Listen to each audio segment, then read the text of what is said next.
एक गांव था। वो गांव बेहद ही खुशहाल था। वहाँ के लोग भी बहुत खुश मिजाज और अमीर थे। लेकिन कई दिनों से वहाँ कुछ अजीब सी घटनाएं होने लगी। हर अमावस्या के दिन रात में घना अंधेरा छा जाता और जोर से बिजली कड़कती और उसके बाद पूरे गांव में खून की बारिश होती और चारों तरफ इंसानों और जानवरों के कटे हुए सिरों की बारिश होती, जिससे पूरे गांव में डर का माहौल फैल गया था। एक अमावस्या की रात मैकू नाम के किसान के घर में, अरे भगवान, तुम डरो मत, मैं बस गया और आया। अगर आज रात मैंने खेतों में पानी नहीं लगाया, फसल खराब हो जाएगी। मुझे जाने दे। और वैसे भी ट्यूबवेल के पास कोठरी है, ज्यादा समय लगा तो मैं वहीं रुक जाऊंगा। मैकू की बीवी चंपा, जो कि बहुत डरी होती है, मैकू से बोलती है, देखिए जी, मुझे बहुत डर लग रहा है। मेरी मानो तो आप बाहर मत जाओ। देखो, जान है तो जहान है। लेकिन मैकू चंपा की बात नहीं मानता और खेतों में पानी देने निकल जाता है और खेतों में जाकर ट्यूबवेल चलाकर खेतों को पानी देने लगता है। मेरी चंपा भी ना मेरी कुछ ज्यादा ही चिंता करती है। बस थोड़ी देर और फिर खेतों में पानी भर जाएगा। मैकू खेतों में पानी दे ही रहा होता है कि तभी आसमान में काले बादल छाने लगते हैं और बड़ी जोर से बिजली कड़कती है, जिसे सुनकर मैकू डर जाता है। अरे मर गया रे, ये कहाँ फंस गया रे। अभी मैंने अपनी घड़ी में देखा था तो तब 8 ही बजे थे। लगता है धोखा दे गई। तभी आसमान से बड़ी जोर से खून की बारिश होने लगती है। मैकू जल्दी से भागकर ट्यूबवेल वाली कोठरी में छिप जाता है। तभी आसमान से चुड़ैल और शैतान नीचे गिरने लगते हैं और चारों तरफ लोगों के कटे सर फैल जाते हैं। अरे बाप रे, ये क्या हो रहा है। पहले तो केवल कटे सर ही गिरते थे, लेकिन आज तो चुड़ैल और शैतान भी गिर रहे हैं। अब क्या होगा। उसके बाद मैकू खिड़की से बाहर की ओर झांक रहा होता है कि तभी शैतान और चुड़ैलों की नजर उस पर पड़ती है और वो मैकू की तरफ बढ़ने लगते हैं। अरे ये क्या हो रहा है। मम्मी, मुझे बचाओ। अगर मैं इनके हाथ लग गया तो ये मुझे जिंदा नहीं छोड़ेंगे। ये चंपा सही कह रही थी, मुझे आज नहीं आना चाहिए था। उसकी बात ना मानकर मैंने गलती कर दी।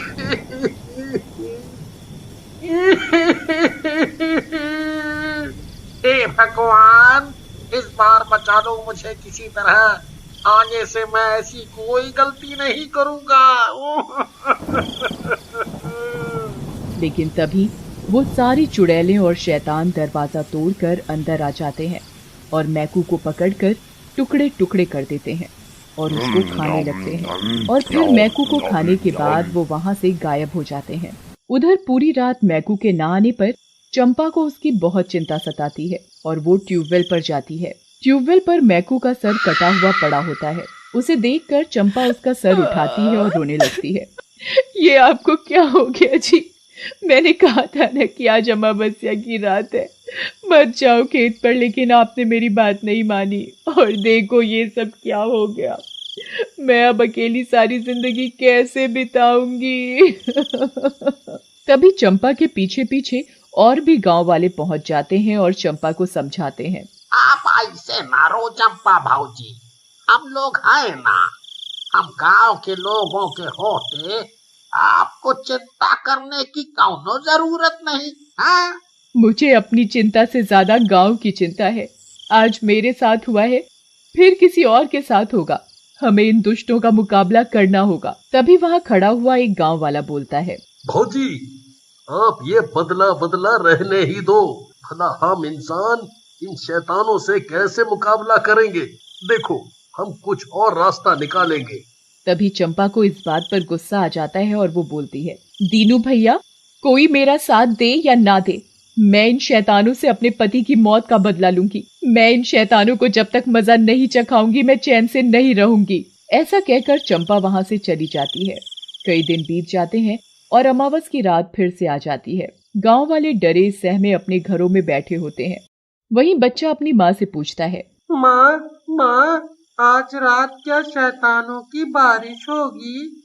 बेटा मुझे क्या पता, तू चुपचाप बैठ जा और कुछ भी हो बाहर मत जाना, मैं अभी रसोई में जा रही हूँ। उधर रात होते ही चारों तरफ बिजली कड़कने लगती है और फिर से वही खून की बारिश होने लगती है। वो बच्चा जिज्ञासावश घर का दरवाजा खोलकर बाहर चला जाता है। सारी शैतान और चुड़ैलें उस बच्चे को पकड़ लेती हैं। मम्मी मुझे बचाओ, ये शैतानों ने मुझे पकड़ लिया, बचाओ बचाओ। बच्चे की चीखें सुनकर उसकी माँ दौड़ी दौड़ी आती है और शैतानों को खींचने लगती है। छोड़ दो दुष्टो, वो मेरा बेटा है, छोड़ दो। लेकिन वो शैतान हंसते हुए उस माँ के बेटे के टुकड़े टुकड़े करके खा जाते हैं। अगली सुबह गांव वाले औरत के घर पहुंचते हैं। ये सब क्या हो रहा है? ऐसे तो पूरा गांव ही खाली हो जाएगा एक दिन। ये शैतान तो अब इंसानों को भी मारने लगे हैं। सही कहा तो रामा भैया, देखो तो कितनी बेदर्दी से मार कर खा गए हैं दोनों माँ बेटे को। तभी वहाँ खड़ा दीनू बोलता है, भाइयों, ऐसे शोक मनाने से कुछ नहीं होगा, हमें अपनी सुरक्षा के लिए कुछ करना पड़ेगा। लेकिन दीनू भैया, हम लोग क्या कर सकते हैं? देखो, वो लोग तो शैतान हैं और हम इंसान। तुम ये बदला लेने की बातें रहने ही दो।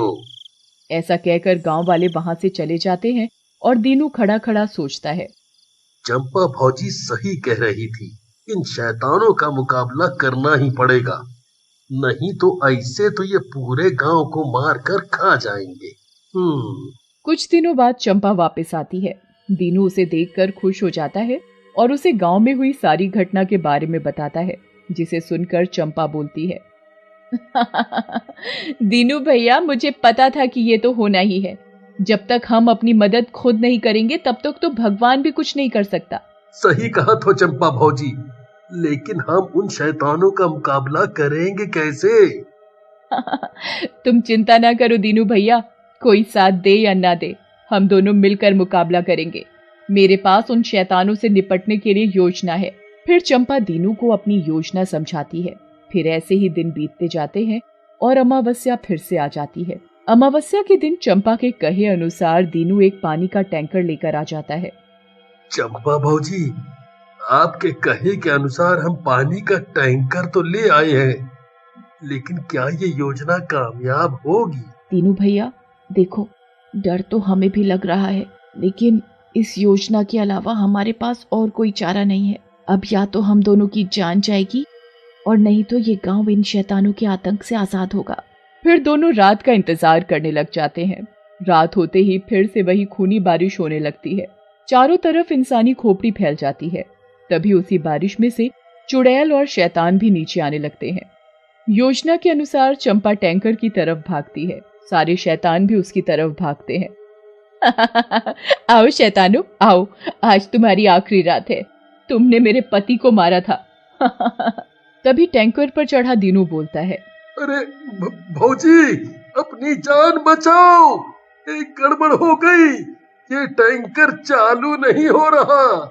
चंपा को गुस्सा आता है और वो बोलती है, अरे नास मीठे, एक काम दिया था तुझे और वो भी तुझसे नहीं हो पा रहा। लगता है आज मैं भी मरी तेरे चक्कर में। उधर शैतान और चुड़ैलें चंपा को पकड़ लेते हैं, लेकिन तब तक टैंकर चालू हो जाता है और उसमें से पानी की तेज धार निकलती है, जो कि सारी चुड़ैलों और शैतानों को भगा देती है। सारे शैतान पानी पड़ते ही जलने लगते हैं। आह, आह, आह। मरो दुष्टों, मेरे पति को मारा था ना तुमने, तुम भी मरो तड़प तड़प कर।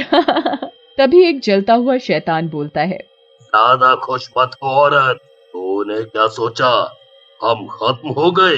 अभी तो तुमने थोड़े से शैतान मारे हैं, अभी तो और शैतान है हमारा बदला लेने को। ऐसा कहकर वो शैतान भी जल जाता है। तभी सारे गांव वाले बाहर निकलते हैं और चंपा और दीनू को घेर लेते हैं। आखिर आपने मैकू की मौत का बदला ले लिया, लेकिन इस टैंकर के पानी में आपने क्या मिलाया था? बहुत सिंपल है भैया, पवित्र गंगा जल। भौजी, वो सब तो ठीक है, लेकिन इस शैतान की धमकी का क्या करेंगे? तभी एक गांव वाला बोलता है, करना क्या है, आने दो उनको भी, इसी तरह देख लेंगे। तो चंपा भाभी, है ना?